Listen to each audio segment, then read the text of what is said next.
미국 대통령이 자국민 90%를 적으로 돌렸습니다. 트럼프가 한국에 3,500억 달러를 요구하며 관세 폭탄을 위협하는 순간 KEI 긴급 여론조사는 충격적 결과를 공개했습니다. 미국인 10명 중 9명이 한국 제재를 반대한 것입니다.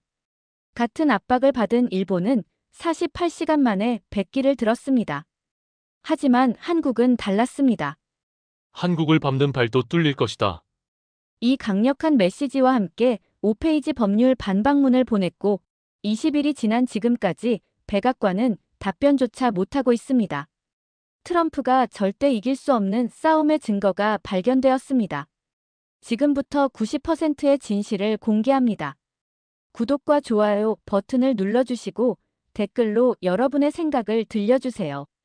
감동시장과 함께하는 전 세계가 놀란 한국 이야기, 지금 바로 시작합니다. 안녕하세요. 저는 데이비드 톰슨입니다. 캐나다 토론토에서 태어나 지금은 뉴욕 맨해튼에서 여론조사 분석 전문가로 일하고 있죠. 15년간 이 일을 해오면서 대통령 선거, 무역 분쟁, 국제관계까지 수천 건의 여론 데이터를 다뤘습니다. 하지만 2025년 9월에 제가 목격한 사건만큼 충격적인 건 없었어요. 그날은 9월 26일 금요일 오후 3시였습니다. 저는 사무실에서 클라이언트 보고서를 작성하고 있었죠. 갑자기 제 휴대폰이 미친 듯이 울리기 시작했습니다. CNN 속보 알림이었어요. 제목을 보는 순간 저는 마우스를 놓쳤습니다. 트럼프 대통령, 한국에 3,500억 달러 즉시 투자 요구. 거부시 관세 폭탄 경고. 3,500억 달러요. 우리나라 캐나다 연간 국방 예산이 270억 달러인데 그 13배가 넘는 돈입니다. 한국 입장에서는 GDP의 15%가 넘는 천문학적 금액이죠. 저는 즉시 TV를 켰습니다. 백악관 브리핑룸이 생중계되고 있었어요. 트럼프 대통령이 연단에 섰습니다. 그의 표정은 승리자의 그것이었죠. 미국을 다시 위대하게 만들겠다는 자신의 구호를 실현하는 순간이라고 생각하는 듯 했습니다.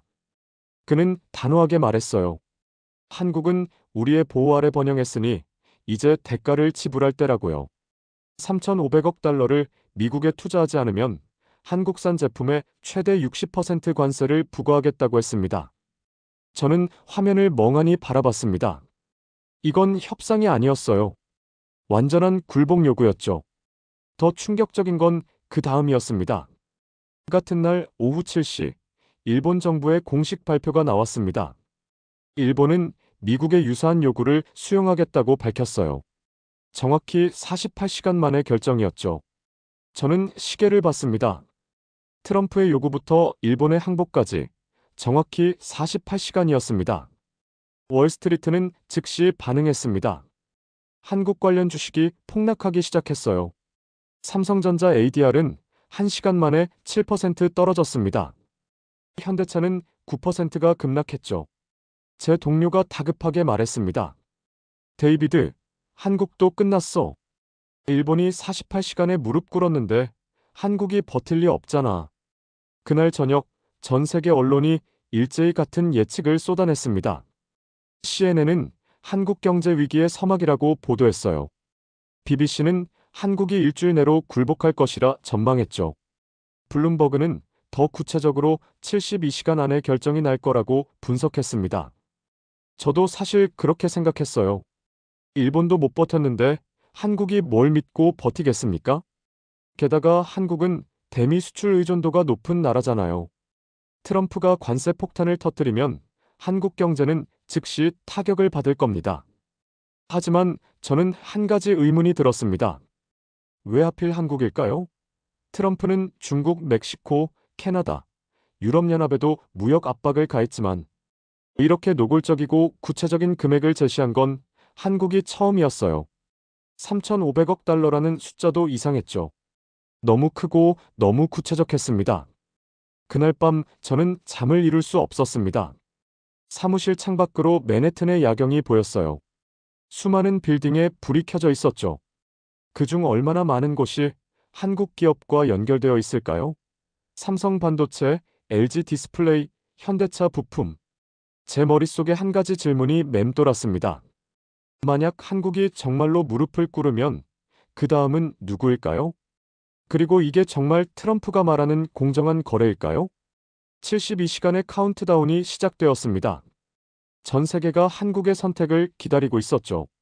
저 역시 제 노트북 앞에 앉아 한국 정부의 발표를 기다렸습니다. 일본처럼 48시간 만에 항복할까요? 아니면 72시간을 버틸까요? 하지만 그때 저는 몰랐습니다. 한국의 대답이 전 세계를 다시 한번 놀라게 할 거라는 것을요. 72시간이 지났습니다. 그런데 한국 정부는 아무런 반응도 보이지 않았어요.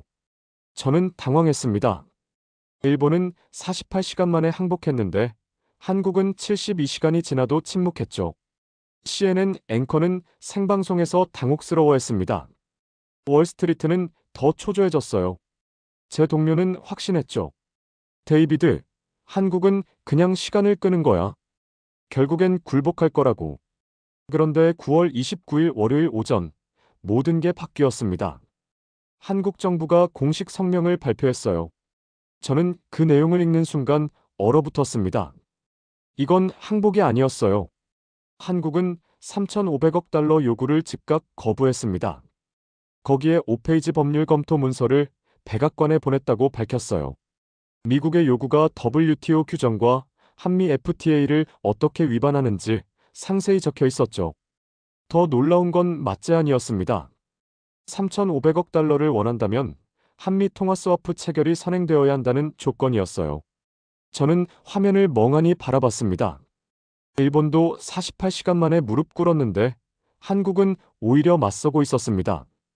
그날 오후 더 충격적인 뉴스가 터졌어요. 김용범 대통령실 정책실장의 비공식 발언이 공개됐습니다. 한국을 밟는 발도 뚫릴 것이다. 이건 외교적 수사가 아니었어요. 명백한 경고였죠. 저는 즉시 일본과 한국을 비교했습니다. 일본은 9월 24일 요구를 받고 26일 수용했어요. 정확히 48시간이었죠. 하지만 한국은 26일 요구를 받고 72시간 침묵 후 29일 강경하게 거부했습니다. 10월 1일 백악관은 여전히 공식 답변을 내놓지 않았어요. 저는 워싱턴의 친구에게 전화를 걸었습니다. 백악관이 왜 답변을 안 하는 거야? 그의 대답은 충격적이었습니다. 데이비드, 한국이 보낸 법률 문서가 너무 정교해서 검토만 일주일 걸릴 거래. 그리고 한국말이 맞아. WTO 규정상 미국이 불리해. 저는 깨달았습니다. 한국은 처음부터 법률 전쟁을 준비했던 거예요. 10월 19일이 되었습니다. 한국의 거부 발표로부터 정확히 20일이 지났어요. 백악관은 여전히 답변이 없었습니다. 48시간 만에 일본을 굴복시킨 트럼프가 한국에는 20일 동안 침묵했습니다. CNN은 이례적이라 보도했고 월스트리트 저널은 한국이 미국의 압박을 버티고 있다는 제목을 일면에 실었습니다. 저는 그날 밤 생각했습니다. 대체 한국은 무엇을 믿고 이렇게 버티는 걸까요? 그때는 몰랐습니다. 제가 곧 발견할 숫자들이 그 답이 될 거라는 것을요. 10월 3일 금요일 밤 11시, 저는 사무실에서 이메일을 확인했습니다. KEI 한미경제연구소에서 온 메일이었어요. 제목은 간단했죠. 한미관계 최신 여론조사 결과. 저는 무심코 첨부 파일을 열었습니다. 첫 페이지를 보는 순간 제 손이 멈췄어요. 한국산 제품 관세 인상 찬성 10%. 저는 다시 확인했습니다. 10%요? 미국인 10명 중 단 1명만 찬성한다는 뜻이었죠. 그럼 나머지 9명은요? 심장이 빠르게 뛰기 시작했습니다. 저는 황급히 다음 페이지를 넘겼어요. 다른 국가들과의 비교 데이터가 나왔습니다. 중국은 26%, 멕시코는 18%, 캐나다는 15%, 일본은 12%, 그리고 한국은 10%였습니다. 한국이 가장 낮았어요. 중국의 절반도 안 됐죠. 트럼프는 한국을 강하게 압박하는데 정작 미국 국민들은 한국에 가장 우호적이었습니다. 저는 계속 읽어 내려갔습니다. 다음 숫자는 더 충격적이었어요. 한국 호감도 66%. 미국인 3명 중 2명이 한국을 좋아한다는 뜻이었습니다. 저는 과거 데이터를 찾았어요.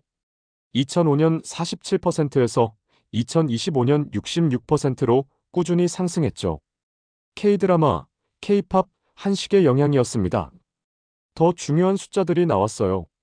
한미동맹이 미국 안보에 기여한다고 답한 사람이 63%, 주한미군을 현 수준으로 유지하거나 증강해야 한다는 응답이 60%였습니다.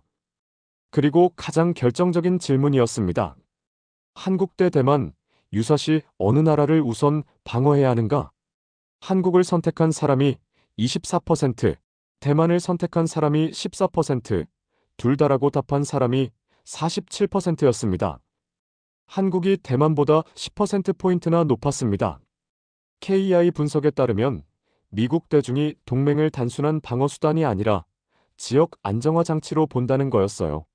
저는 모니터를 멍하니 바라봤습니다. 퍼즐이 맞춰졌죠.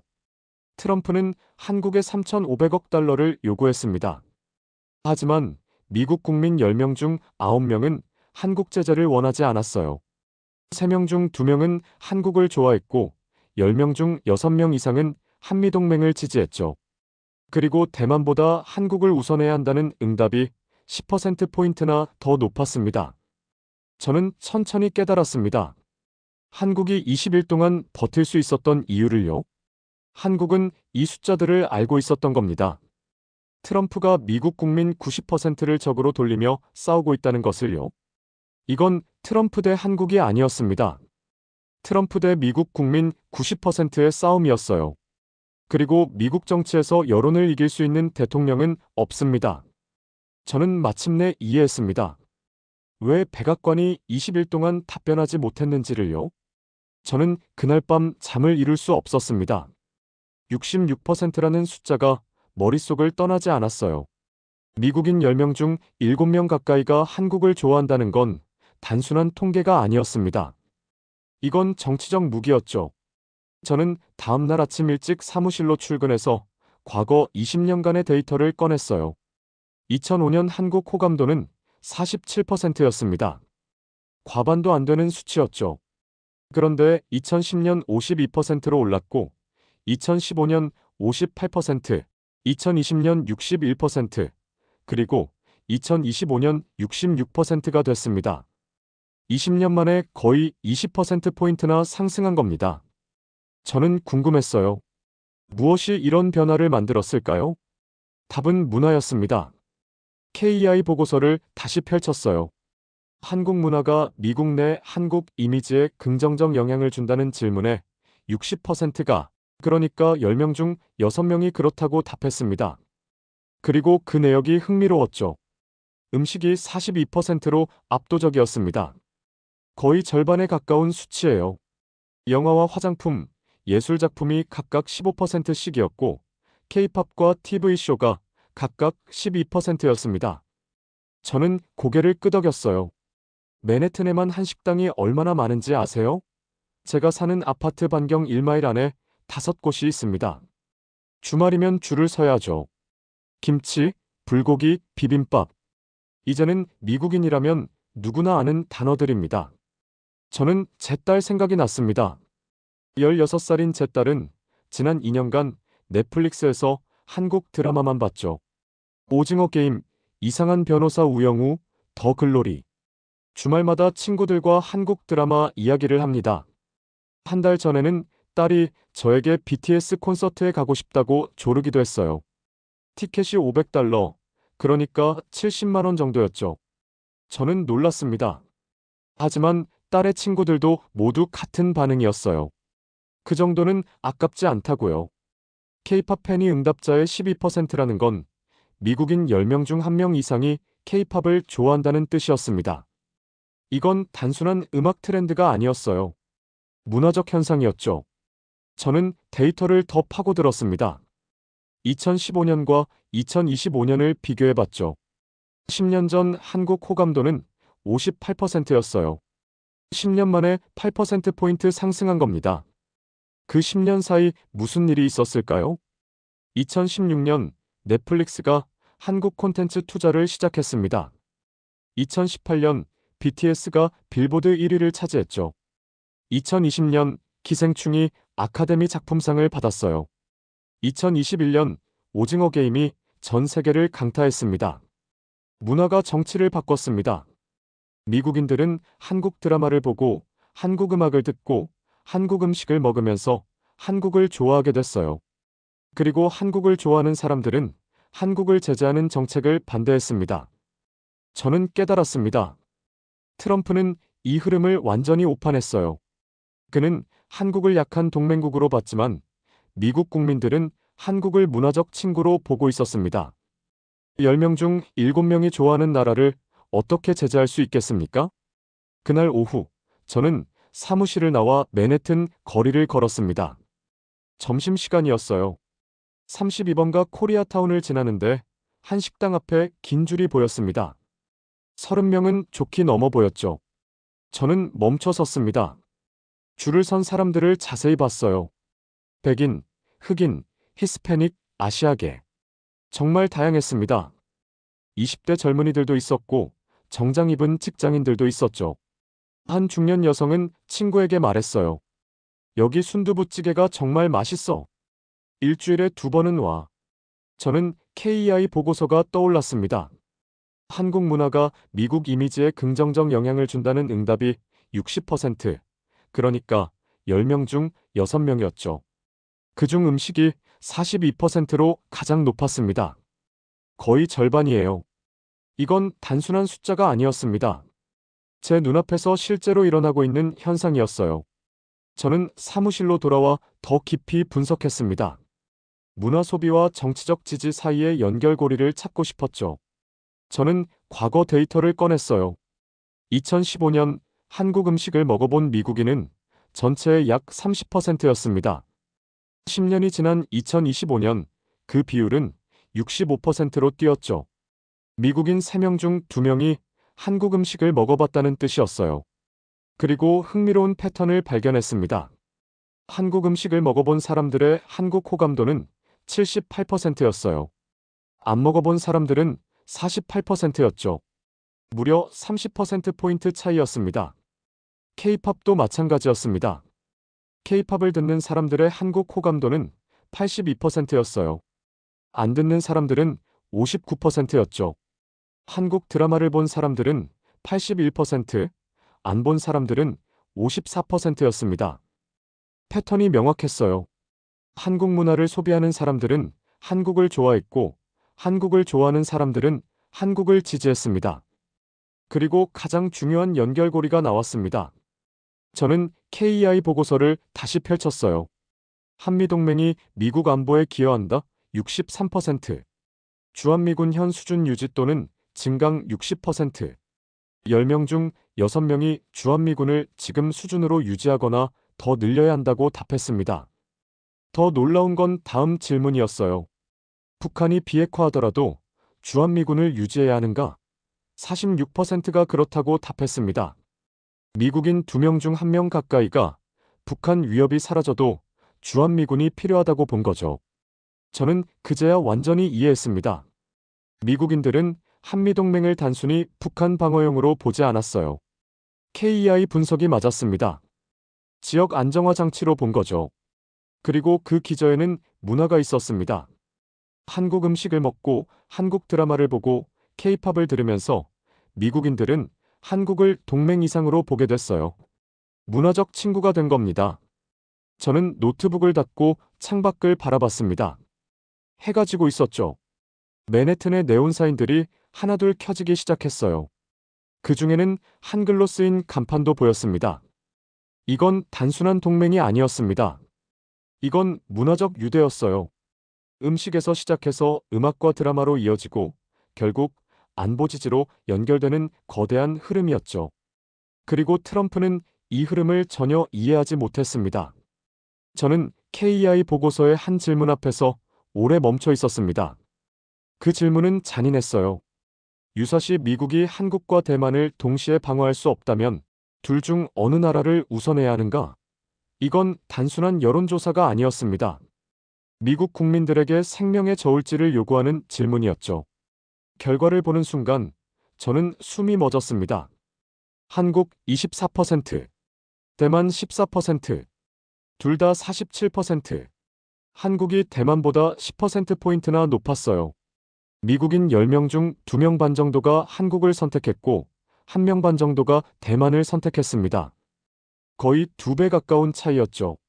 저는 이 숫자를 어떻게 해석해야 할지 고민했습니다. 왜 한국일까요? 대만도 미국의 중요한 전략적 파트너인데 말이에요. 저는 KEI의 분석을 다시 읽었어요. 미국 대중은 동맹을 단순히 북한에 대한 방어 수단으로만 보지 않고 중요한 지역 안정화 장치로 인식하고 있다. 지역 안정화 장치요. 저는 이 표현을 곱씹었습니다. 한국은 단순히 보호받는 나라가 아니라는 뜻이었어요. 한국은 동아시아 전체의 균형을 잡는 축이라는 거죠. 저는 과거 데이터를 찾아봤습니다. 2020년 같은 질문에서는 한국이 19%, 대만이 16%였어요. 당시에는 3%포인트 차이에 불과했죠. 그런데 5년 만에 격차가 10%포인트로 벌어진 겁니다. 무엇이 바뀌었을까요? 저는 같은 기간 동안 일어난 일들을 정리했어요.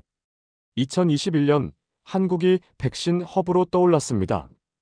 2022년 반도체 공급망 위기 때 한국이 핵심 역할을 했죠. 2023년 한국은 우크라이나에 인도적 지원을 제공했어요. 2024년 한미일 3국 정상회담이 캠프 데이비드에서 열렸습니다. 미국인들은 봤던 거예요. 한국이 단순히 미국의 보호를 받는 나라가 아니라 국제사회에서 책임을 지는 파트너라는 것을요. 저는 다른 데이터도 비교해 봤습니다. 한국과 대만의 호감도는 비슷했어요. 하지만 안보 파트너로서의 인식은 달랐습니다. 한국에 대해서는 63%가 미국 안보에 기여한다고 답했어요. 저는 깨달았습니다. 대만은 지켜야 할 대상으로 인식되지만 한국은 함께 싸우는 동료로 인식된다는 것을요. 이건 엄청난 차이였습니다. 그리고 여기서 가장 중요한 질문이 나왔습니다. 트럼프는 이 숫자를 알고 있었을까요? 저는 지난 3주간의 뉴스를 다시 검색했어요. 트럼프가 한국에 3,500억 달러를 요구했을 때 그는 한국을 약한 고리로 봤습니다. 쉽게 압박할 수 있는 대상으로요. 일본이 48시간 만에 무릎 꿇었으니 한국도 곧 굴복할 거라 생각했죠. 하지만 트럼프는 몰랐던 겁니다. 미국 국민 10명 중 2명 반이 대만보다 한국을 우선해야 한다고 생각한다는 것을요. 10명 중 6명 이상이 한국을 미국 안보의 핵심 파트너로 본다는 것을요. 저는 사무실 창밖을 바라봤습니다. 저 멀리 자유의 여신상이 보였어요. 미국은 동맹을 소중히 여기는 나라입니다. 특히 함께 싸워온 동맹을요. 한국전쟁 이후 70년 넘게 함께한 한국을 미국 국민들은 단순한 동맹 이상으로 보고 있었습니다. 그리고 트럼프는 바로 그 나라를 적으로 돌렸습니다. 저는 노트북 화면에 두 개의 타임라인을 띄워놓고 비교했습니다. 왼쪽은 일본이었어요. 9월 24일 오전, 미국이 일본에 유사한 투자 요구를 보냈습니다. 9월 25일 저녁, 일본 내각이 긴급 회의를 열었죠. 그리고 9월 26일 오후, 일본 정부가 수용 의사를 밝혔어요. 정확히 48시간이었습니다. 오른쪽은 한국이었습니다. 9월 26일 오후, 미국이 한국에 3,500억 달러를 요구했어요. 9월 27일, 28일, 29일, 한국은 72시간 동안 침묵했죠. 그리고 9월 29일 월요일, 한국은 거부했습니다. 거기서 끝이 아니었어요. 한국은 5페이지 법률 검토 문서를 보냈습니다. WTO 규정 위반, 한미 FTA 충돌 조항을 조목조목 지적한 문서였죠. 거기에 맞제안까지 제시했어요. 한미 통화스와프 체결이 선행되어야 한다는 조건이었습니다. 저는 두 타임라인을 보며 생각했습니다. 일본과 한국, 무엇이 달랐을까요? 표면적으로는 용기의 차이처럼 보였어요. 일본은 미국 압박에 굴복했고 한국은 맞섰으니까요. 하지만 저는 그게 전부가 아니라는 걸 알았습니다. 한국에게는 뭔가 다른 카드가 있었어요. 그 카드는 바로 여론이었습니다. 저는 제가 발견한 KEI 데이터를 다시 펼쳤어요. 미국인 10명 중 9명이 한국 제재를 반대했습니다. 3명 중 2명이 한국을 좋아했죠. 10명 중 6명 이상이 한미동맹을 지지했어요. 한국 정부는 이 숫자들을 알고 있었던 겁니다. 아마도 미국 정부보다 먼저요.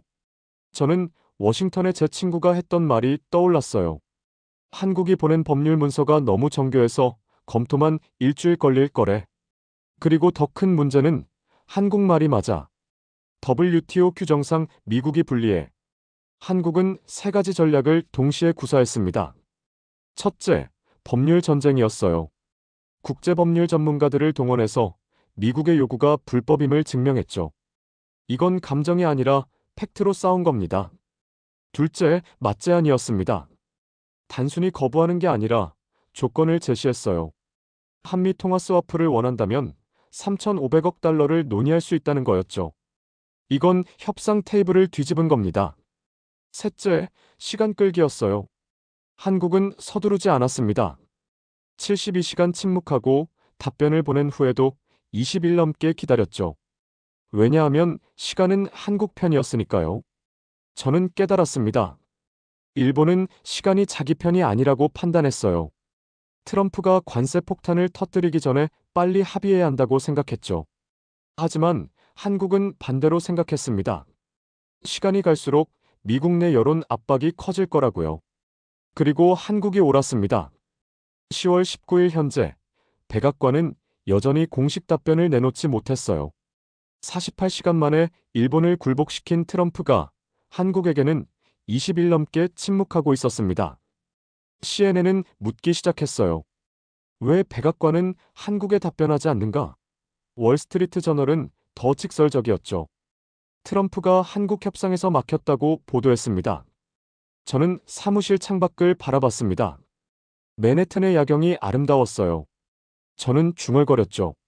한국은 처음부터 알고 있었다. 트럼프가 이길 수 없는 싸움이라는 것을.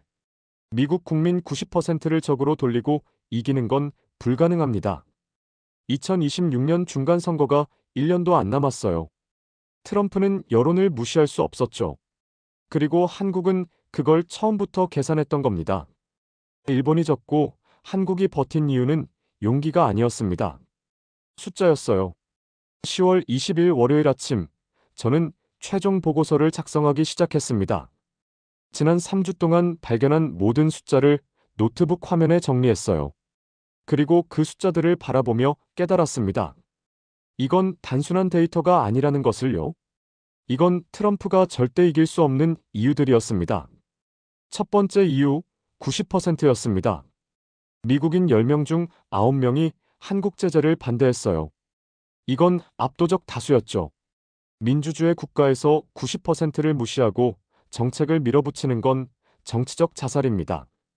두 번째 이유, 66%였습니다. 미국인 3명 중 2명이 한국을 좋아했어요. 그리고 그 호감은 음식, 드라마, 음악으로 매일 강화되고 있었죠. 이건 일시적 유행이 아니었습니다. 문화적 유대였어요. 세 번째 이유, 63%였습니다. 10명 중 6명 이상이 한미동맹을 미국 안보에 필수적이라고 봤어요. 한국은 보호받는 약자가 아니라 함께 싸우는 파트너였습니다. 그리고 결정적 이유, 24%대 14%였습니다. 대만보다 한국을 우선해야 한다는 응답이 10%포인트나 높았어요. 미국 국민들은 한국을 지역 안정화의 핵심 축으로 보고 있었습니다. 저는 이 숫자들을 모두 합쳤습니다. 그리고 하나의 결론에 도달했죠. 트럼프는 이미 졌습니다. 저는 잠시 멈춰서 생각했습니다. 한국이라는 나라에 대해서요. 70년 전 한국은 전쟁으로 폐허가 된 나라였습니다. 1인당 GDP가 67달러에 불과했죠. 아프리카 최빈국보다 가난했어요. 그런데 2025년 그 나라는 미국인 10명 중 7명이 좋아하는 문화 강국이 됐습니다. 어떻게 가능했을까요? 저는 답을 알았어요. 한국은 받은 것을 갚았기 때문입니다. 한국 전쟁 때 미국은 한국을 도왔죠. 그리고 70년 후 한국은 음식과 음악과 드라마로 미국인들의 마음을 얻었어요. 이건 단순한 수출이 아니었습니다. 은혜를 갚는 방식이었죠. 총알 대신 김치를, 전차 대신 BTS를 보낸 겁니다. 그리고 한국만이 할 수 있는 일이었어요. 일본도 48시간 만에 무릎 꿇었습니다. 하지만 한국은 달랐습니다. 단 10%만 반대했고 90%가 편이었어요. 이건 우연이 아니었습니다. 한국이 지난 20년간 쌓아온 결과였죠. 법률 전문가들을 동원한 5페이지 반박문, 한미 통화 스와프라는 전략적 맞제안, 20일 넘게 버티는 인내심. 이 모든 게 준비된 전략이었습니다. 저는 깨달았어요. 한국은 세계에서 유일하게 문화로 외교를 이긴 나라라는 것을요. 프랑스도 영국도 일본도 못한 일을 한국이 해냈습니다. 전함 없이 동맹을 지켰고 미사일 없이 안보를 확보했죠. 저는 키보드를 두드리며 최종 보고서를 마무리했어요. 제목은 간단했습니다. 90%가 증명한 것 한국은 왜 이길 수밖에 없었나? 보고서에 이렇게 썼습니다. 한국의 승리는 군사력 때문이 아닙니다. 3,500억 달러가 있어서도 아니에요. 한국이 이긴 이유는 단 하나였습니다. 미국 국민들이 한국 편이었기 때문입니다. 지난 20년간 한국은 미국인의 식탁에, 거실에, 이어폰 속에 들어왔어요. 김치와 불고기, 오징어 게임과 BTS, 그리고 수많은 한국 기업들의 일자리. 이것들이 쌓여서 66%가 됐습니다. 그리고 그 66%가 63%를 만들었어요. 한국을 좋아하는 사람들은 한미동맹도 지지했죠. 한국을 문화적 친구로 본 사람들은 한국을 안보 파트너로도 봤습니다. 이것이 21세기형 외교입니다. 전함이나 미사일이 아니라 음식과 음악과 드라마로 이기는 외교죠. 그리고 한국은 세계에서 유일하게 이 새로운 게임을 완벽하게 마스터한 나라입니다. 저는 보고서를 저장하고 창밖을 바라봤습니다. 맨해튼 거리를 걷는 사람들이 보였어요. 그들 중 몇 명이나 한국 음식을 좋아할까요? 몇 명이나 K-드라마를 봤을까요? 아마도 10명 중 6이나 7명쯤 되겠죠. 그리고 그들이 바로 한국의 가장 강력한 동맹군이었습니다. 트럼프는 한국 정부와 싸웠다고 생각했어요. 하지만 실제로는 미국 국민 90%와 싸우고 있었죠.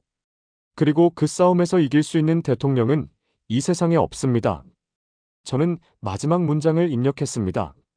한국이 20일 넘게 버틸 수 있었던 이유는 간단합니다. 숫자가 한국 편이었으니까요. 한국 제재를 반대한 미국 국민의 90%, 한국을 좋아하는 66%, 한미동맹을 지지하는 63%, 그리고 위기 상황에서 대만보다 한국을 먼저 지켜야 한다는 24%. 이 모든 숫자들이 하나의 진실을 증명했습니다. 70년 전 폐허에서 일어난 나라가 이제는 문화로 세계를 움직입니다. 이것이 한국입니다. 이것이 진짜 힘입니다. 오늘 이야기는 어떠셨나요? 미국 국민 90%가 한국 편이었다는 충격적인 진실. 트럼프의 3,500억 달러 요구에도 한국은 20일 넘게 당당히 맞섰습니다. 일본은 48시간 만에 무릎 꿇었지만 한국은 달랐죠. 대한민국이 자랑스럽다면 한국 최고 댓글을 90%의 승리가 감동적이라면 문화가 이겼다 댓글을 남겨주세요. 오늘도 감동시장에 들러주셔서 감사합니다. 내일도 모레도 가슴 뭉클한 감동 사연으로 만나요. 구독, 좋아요, 알림 설정으로 매일 만나요.